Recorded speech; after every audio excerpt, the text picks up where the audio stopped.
What happened to this place? Hudson Daniels muttered under his breath as he stared at the stack of customer complaints spread across his desk. It had been 7 years since Hudson bought the growing fast casual kitchen chain from its original founders. Back then, it was buzzing with energy and warmth, known for fresh food, fast lines, and happy staff. Now, with 12 locations across the state, things had changed. The complaints were getting louder: cold food, slow service, rude staff. But the one that hit him hardest was from a woman who said her son, a prep cook, hadn't been paid overtime in 3 weeks. Hudson leaned back in his chair, rubbing his jaw. Why am I always the last to know? He wasn't a desk guy. He'd built his first business with his own hands, working the grill, wiping tables, hauling boxes. But lately, he'd been buried in spreadsheets, trusting his district managers to keep things running. Trust, he was starting to realize, didn't mean much without oversight. He didn't want to rely on filtered updates anymore, so he called a small production team he'd worked with once before. They helped him craft a disguised scruffy beard, contacts, dyed brown hair. He'd go in as Illy, a new kitchen trainee doing a ride-along training shift. They picked Location 9, a mid-sized store in a busy area. He hadn't met anyone at that location in person. With staff turnover and corporate expansion, nobody there had seen him before, not even the manager. "This isn't about a show," he told his assistant as he pulled on a faded hoodie and cap. "It's about seeing what's really going on." The store was short-staffed. The district manager said it was due to a flu breakout and 2 recent resignations. Only one manager was on duty: Riley, a guy who'd been there for 2 years. Hudson remembered approving his promotion based solely on performance data. He arrived just before the lunch rush. The moment he stepped into the back kitchen, the heat hit him hard.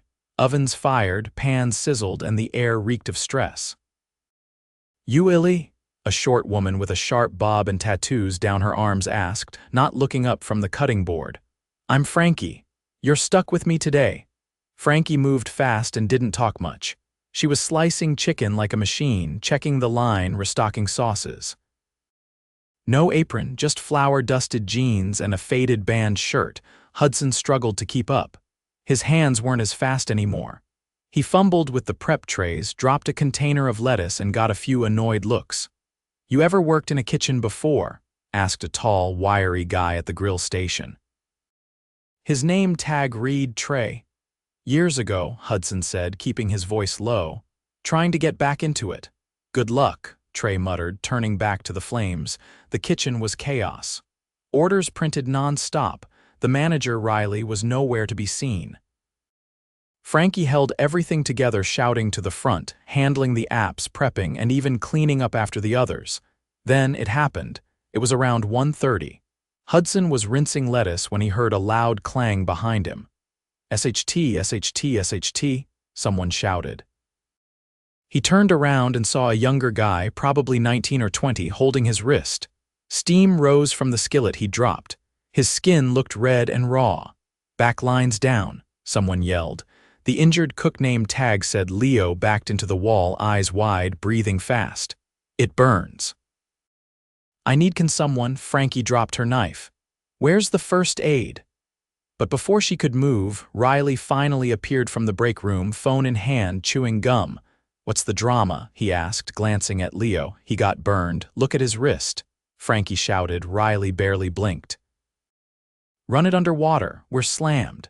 Leo flinched, pressing his hand to his chest. "It really hurts, man, then go cry in the alley," Riley snapped. "We're not babysitting today." Hudson froze. Leo's face crumpled. He turned away, shoulders shaking. No one moved. The kitchen kept churning as if nothing happened. Frankie stood still, eyes locked on the manager. "Are you serious?" Hudson's heart pounded. He looked at the red, blistering skin on Leo's arm. The kid was crying quiet, trying to hide it, but Hudson could see every bit of it. He felt his hands clench. This wasn't a bad day. This was normal here, and that broke something in him. Hudson didn't move for a few seconds. He just stood there, watching Leo press his back against the metal shelf near the dry rack, his hand cradled in his shirt. The The kid's face had gone pale, except for the red creeping up his cheeks. He wasn't crying loudly, just holding it in, chest rising in short, panicked bursts. Riley didn't so much as glance again in his direction. He'd already turned back toward the front line, barking at someone to restock the soda cooler. Hudson stepped forward without thinking. "Hey, you okay?" Leo flinched when he heard him. It popped. I didn't see the oil." "I swear I didn't mess up on purpose." "You didn't," Hudson said, calmer now. "Let me look." Leo hesitated, then slowly pulled back his sleeve. Blisters had already formed on the edge of his wrist. It looked like second-degree burns. Hudson had seen enough kitchen injuries in his early days to know it needed treatment, not water from a sink, and definitely not a manager walking away like nothing had happened. "Where's your first aid kit?" he asked. Leo nodded toward a cabinet near the mop sink. Hudson opened it. Half the supplies were missing. What was left looked like it hadn't been touched in weeks. A crusted bandage wrapper sat on top of an empty gauze box. Frankie appeared behind him. "That thing's useless." "I keep telling them we need a replacement," but she cut herself off, glancing toward the front where Riley had disappeared. Hudson didn't answer. He grabbed the only clean towel he could find, ran it under cool water, and wrapped it gently around Leo's wrist. The kid winced but didn't pull away. "You need to go to urgent care," Hudson said. "I don't have a ride, and I can't leave," Leo added quickly, "not till after close." "I already got warned last week for leaving early when my grandma had a seizure." Frankie's eyes narrowed. She leaned against the prep table, arms crossed. "You're not staying, screw that, I'll clock you out myself." Leo shook his head. "He'll write me up." "No, he won't," Hudson said quietly. "Get your stuff. You're not working another minute today." Leo looked between them, uncertain. Then, without another word, he turned and headed toward the back hallway to grab his backpack. Frankie turned to Hudson. "You knew or something?" He nodded. "You don't act like it." Hudson didn't respond. The rest of the shift passed in mounting tension. Orders kept coming, but now the grill station was down one person. Riley didn't adjust anything. He didn't step in to help. He didn't even acknowledge that Leo had left. Instead, he made a point of criticizing every small misstep. "Frankie, how hard is it to keep the line stocked?" "Trey, that's the third order missing guac." "You want me to do your job too?" He never raised his voice, but the tone was sharp, surgical. No one pushed back. By 4:30, the lunch rush had died down and the line finally got a breather. Hudson was rinsing pans in the back sink when he overheard Riley on the phone near the walk-in. "Yeah, I don't care. They can cry about burns or allergies or whatever. If they don't want to work, tell them to clock out and go flip burgers somewhere else." Hudson turned the faucet off. Riley continued, pacing. "No, I'm not covering their shift. I'm not killing myself to babysit a bunch of flakes. They want breaks, they can take 'em after we close." Frankie walked past, carrying a tray of cut peppers. She didn't look at Riley, but her jaw was tight. When she reached the counter, she turned to Hudson. "You know what's funny?" she said, not smiling. "I've been here almost 3 years, never called out once, covered every sick shift, taught 5 managers how to count the safe, but I'm still making $16 an hour." "Know how much Riley makes?" Hudson didn't answer. 28, plus bonuses. He doesn't even know how to change fryer oil. She walked away before he could reply. They started dinner prep around 5. A new girl named Mel showed up late, still in her college hoodie, apologizing as she clocked in. Riley gave her a long look but said nothing. She joined Frankie at the cold station, where they prepped toppings and packed catering trays for a school event. Hudson noticed that Mel kept glancing at the timer screen, as if counting down the seconds until her shift ended. She seemed nervous, careful with every move. Frankie leaned over and whispered something to her. Mel nodded slightly, her eyes on the door. At 6:15, a couple came in with their middle school-aged daughter. They ordered a family platter and Hudson helped plate it. As they stood at the pickup counter, the girl pointed toward the open kitchen and said something. The father frowned. "Excuse me," he said, raising his voice. Riley walked out, arms folded. Yeah, the man pointed at the food. This is cold, like actually cold, and the chicken's pink. Riley took the tray, poked one of the pieces with his gloved hand, and shrugged. It's cooked. The man stared at him. You sure? Yeah, that's how it's brined. It's not raw. Then why is it cold? Riley sighed loudly. Do you want a refund or not? The mother stepped in. We just want it fixed. She can't eat undercooked food. She has stomach issues. Riley turned around. Trey, remake the platter. Trey, who had just started wiping down the grill, looked up. We're out of mixed veg. We've got to roast more. Then give them something else. I don't care, Riley said. The customer bristled. Wow, okay, we'll take the refund. Riley didn't move. I said we'll take the refund, the man repeated. You bought it on the app. You'll have to call corporate, Riley said flatly, already turning back toward the kitchen. Hudson stepped out from behind the prep counter. I'll remake it, he said. Riley stopped. What? I'll remake it properly. I've got it. Riley stared at him, then scoffed. Whatever, knock yourself out. Hudson walked over to Trey, who looked exhausted. I'll handle this one, take a breath. Trey didn't argue, he stepped aside. Hudson washed his hands, grabbed a fresh set of gloves, and started building the platter from scratch. This time, he double-checked the chicken temp with a thermometer and reheated the vegetables properly. He plated everything neatly and walked it to the front himself. Sorry about the wait, he told the family. This one's fresh, I made sure myself.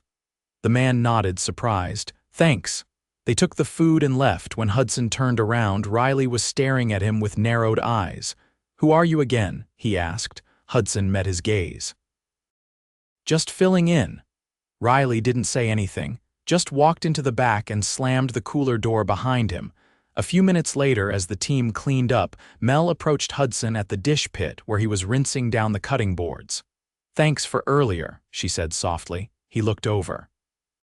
For remaking the platter and for helping Leo, Hudson nodded. I almost quit last week, she added, then paused. Frankie talked me out of it, said she'd talk to corporate, but we don't even know who to call anymore. Frankie passed by just then, wiping her hands on a towel. We've all tried, Mel. They don't care unless someone's stealing. Mel gave her a small smile, then went back to wiping down the sauce bottles. Hudson stood there, scrubbing in silence. He had seen enough. Not just the broken processes or the failed leadership, but the people holding this place together without recognition, without support, and without protection. Tomorrow they would find out exactly who he was. The next morning, Hudson arrived at the store just after 8, hours before opening. He no longer wore the hoodie and scruffy disguise. He came in clean-shaven in a plain navy button-down and jeans. No entourage, no cameras, just him. Trey was already in the kitchen setting up the grill. He glanced over, confused at first, then paused mid-motion. Frankie came through the back carrying a crate of produce. She stopped cold when she saw him. Her eyes narrowed, not in anger, just calculation. You're not Ali, she said, setting the crate down gently. Hudson nodded. No, I'm Hudson Daniels. Frankie didn't look shocked, just tired. The owner? He looked at her for a long moment. Yes, Trey wiped his hands on a towel. So yesterday, you saw everything? I did. Neither of them said anything for a moment, then Frankie stepped forward. You're early, that means something. It does, Hudson said. I need Riley here. Now, he's scheduled at 10. Call him. Frankie didn't hesitate. She pulled out her phone, tapped quickly, then held it to her ear without turning away from Hudson. After a few seconds she spoke, short and flat. You need to get here now, it's not optional. She hung up. Trey leaned on the prep table. You want us to go? No, Hudson said. I want you both to stay. By 9:30, Mel showed up, looking surprised to see Hudson sitting on a metal stool by the walk-in. She glanced at Frankie, who gave a small nod. Mel kept walking, but her shoulders looked straighter than the day before. At 9:42, the back door creaked open. Riley walked in like it was any other shift, coffee in hand, sunglasses on his head, phone still in the other. He stopped cold when he saw Hudson. Who are you? Hudson stood. I'm the person who signs your paychecks. For a few seconds, Riley said nothing, then he gave a short laugh. Wait, you're the owner? Hudson nodded. You want to sit down? I'm good. Fine, Hudson said. Then let's talk. Riley stayed standing, arms crossed. So what's this about? Yesterday, start to finish. The way you handled Leo, the way you spoke to customers, the way you left the team to carry your weight while you sat in the office, Riley scoffed. That kid's overdramatic, it wasn't even that bad. Hudson's voice stayed low. Second-degree burn, no first aid, no offer to drive him. You told him to cry in the alley, Riley shrugged. It's a kitchen. People get hurt, they can't hack it, they shouldn't be here. Hudson's jaw tightened. That's not leadership. I'm not here to babysit, I run the numbers. We're under budget. We hit target last quarter. I don't have time to coddle every kid who trips over his own feet. You think this is about numbers? It's a business, Riley said, raising his voice now. They want soft, go work retail. I'm here to make sure we don't go under. Hudson stepped forward. You're here to make sure people are safe. You're here to lead, to support, to build a team that doesn't dread walking through the door. They don't dread it, Riley snapped. They're just lazy. You going to start listening to sob stories from the line now? Hudson looked over at Frankie and Trey. That's exactly what I'm going to start doing. Riley let out a short laugh. You'll regret that. No, Hudson said. I regret letting you run this place as long as you have. Riley blinked. What's that supposed to mean? It means you're done here. You're firing me? Yes, Hudson said, effective immediately. Riley's mouth opened, but no words came out. I've already spoken to HR, Hudson continued. Your access is revoked. You'll be escorted when you collect your things. You are not to contact anyone on this team again. Riley stared at him like it was a joke that hadn't landed. You're seriously doing this? Hudson didn't flinch.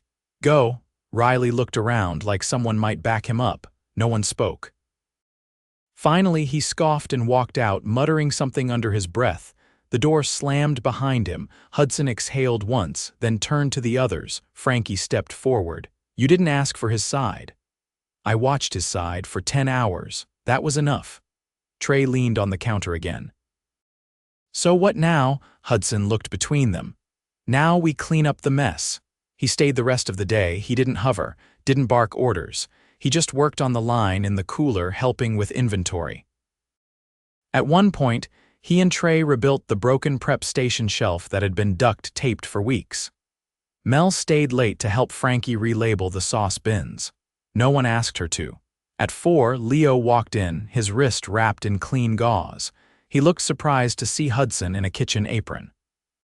Hey, Hudson said, how are you feeling? Leo gave a small shrug. Sore, but better. You shouldn't be here. You're still healing.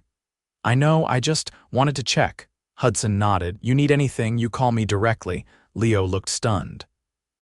Seriously? Hudson pulled a card from his back pocket. Seriously. Leo took it, then glanced at Frankie.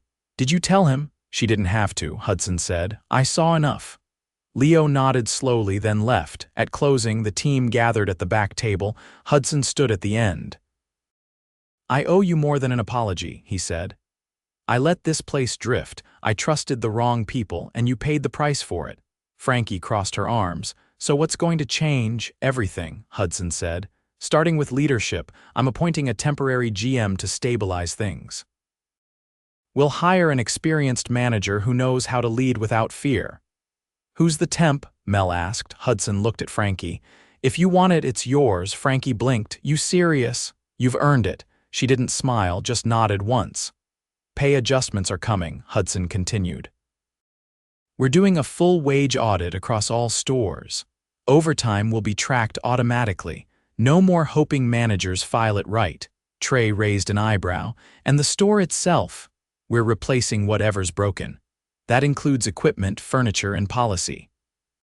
You'll have input on all of it. Mel leaned forward. So we're not just another expense line. You're the reason we're still standing, Hudson said. I forgot that. I won't again. They didn't cheer, didn't clap. They just nodded slowly like people unused to being believed. As they left for the night, Frankie lingered by the sink, running a towel through her hands. You actually going to follow through? She asked. Yes. Most people don't. I'm not most people. She looked at him for a long second, then walked out without another word. Hudson stood alone in the kitchen, lights low, the hum of the cooler the only sound. He didn't feel proud. He felt responsible, and that was exactly where he needed to start. The following 2 weeks were intense, not just in workload but in what they demanded of Hudson as a leader. He had made promises, and now every step forward had to be deliberate, measured, transparent, and earned. On the first Monday morning after Riley's dismissal, a regional HR rep named Callie arrived to conduct one-on-one sessions with every team member. Hudson stayed out of the room, letting the employees speak freely. By the end of the day, she handed him a sealed folder. "Read it tonight," she said, tapping the manila envelope. "You'll want time to process it." He waited until the store closed before opening it at the break table. The folder was filled with written accounts, harassment complaints, unpaid overtime logs, ignored safety reports. There were even photos. Mold in the back of the walk-in fridge Riley had claimed was cleaned, and a broken drain cover someone had cut their hand on weeks earlier. Most damning were the statements detailing how employees felt coerced into covering shifts under threat of reduced hours or bogus write-ups. He sat in silence for a long time, the pages spread out in front of him, the fluorescent lights humming overhead. The next morning, Hudson called Frankie into the office and closed the door behind her. "You've been carrying more than I realized," he said without preamble. She pulled out a chair and sat with her arms on the table. "I stopped filing complaints after the 4th one. Figured no one was reading them. I read them now." Frankie looked at him. "You're about to have a lot of work to do." "I already started," he said. "Corporates approved hazard pay for the last 6 weeks for everyone who worked extra shifts without proper coverage. Back pay for missed overtime is being processed. And a safety auditor is arriving Thursday to walk the entire store." Frankie nodded slowly. "What about the equipment? 3 new prep tables are being delivered Friday. We're replacing the fryers with safer models and installing real ventilation over the dish pit." She leaned back in the chair. "You're not just patching holes. No, I'm rebuilding the roof." That night, Hudson joined Mel and Trey in reorganizing dry storage. It was past 10 when they finished, but no one complained. Mel lingered a few extra minutes, folding up an apron that had been left behind. "Feels different," she said, setting the fabric on the shelf. "It is," Hudson replied. "Frankie's not just filling in, is she?" "No," he said. "She's staying on as general manager." Mel nodded. "She earned that a while ago." Across the next week, word spread through the other stores. Employees at Location 3 began sending in photos of broken equipment and neglected maintenance. Location 7's assistant manager resigned abruptly, citing burnout. Hudson visited each personally, one by one. At every stop, he asked only 2 questions. "What's broken? And what's stopping you from doing your job well?" The answers were raw. Some spoke of policies that made no sense. Others of managers who never worked a shift but dictated schedules from their phones. A few too many shared stories of being berated publicly, their mistakes pinned to the wall during meetings. Hudson made changes. Not sweeping declarations, but targeted corrections. He removed 2 more mid-level managers after verifying a pattern of neglect. He hired a new ops director, someone who had worked her way up from a dishwasher to running multi-unit operations without forgetting what it felt like to scrub the line. Back at Location 9, the team tightened up. They weren't magically less tired, but the tension had shifted. Requests for time off were actually honored. Frankie held daily stand-ups where everyone got a voice. When Leo returned, his wrist still wrapped, he was assigned to customer service until he healed fully. He didn't protest. One Thursday afternoon, after the lunch rush, Hudson pulled up a chair beside Trey, who was cutting limes at the prep table. "You ever think about running your own kitchen?" Hudson asked. Trey didn't look up. "Only every day." "Not sure anyone would hand me the keys, though." "You've got the calm for it," Hudson said. "You don't bark when things go wrong, you just fix it." "Yeah," Trey said, slicing neatly. "Been fixing stuff since I was 12. Doesn't mean I know how to run payroll. You could learn." "If you want it." Trey paused. "You offering something?" "I'm building a leadership track, real training, not just throwing people into management because they show up on time." Trey finished the last lime. I'd like that. But only if the people who don't get loud still get seen. They will, Hudson said. Starting now. The next morning, he gathered the team before opening. Frankie stood beside him, clipboard in hand, while the others leaned on counters or sipped coffee from to-go cups. I wanted to say this in person, Hudson began. You've done more than keep this place running. You've kept it honest, and I don't take that lightly. He reached into his pocket and held up a small stack of envelopes. These are equity awards for each of you. You're now partial owners of this location. There was a long silence.